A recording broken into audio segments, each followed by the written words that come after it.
Logic is great stuff. We liked it. We still like it. It is not by chance we were given the power to reason, to examine the evidence of our senses, and to draw conclusions. That is one of man's magnificent attributes. We agnostically inclined would not feel satisfied with a proposal which does not lend itself to reasonable approach and interpretation. Hence, we are at pains to tell why we think our present faith is reasonable, why we think it more sane and logical to believe than not to believe, why we say our former thinking was soft and mushy, when we threw up our hands in doubt and said, "We don't know." When we became alcoholics, crushed by a self-imposed crisis, we could not postpone or evade. We had to fearlessly face the proposition that either God is everything or else He is nothing. God either is or He isn't.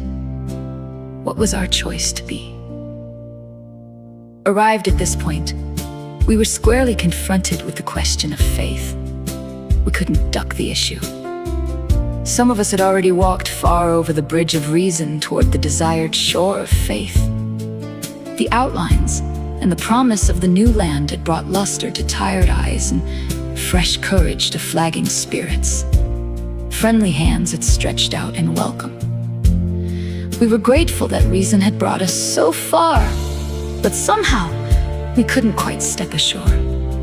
Perhaps we had been leaning too heavily on reason, that last mile, and we did not like to lose our support. That was natural, but let us think a little more closely.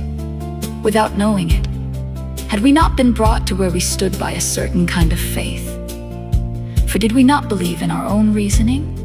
Did we not have confidence in our ability to think? What was that but a sort of faith? Yes, we had been faithful, abjectly faithful to the God of reason. So, in one way or another, we discovered that faith had been involved all the time. We found, too, that we had been worshippers. What a state of mental gooseflesh that used to bring on. Had we not variously worshipped people, sentiment, things, money, and ourselves? And then, with a better motive, had we not worshipfully beheld the sunset, the sea, or a flower? Who of us had not loved something or somebody? How much did these feelings, these loves, these worships have to do with pure reason? Little or nothing. We saw at last.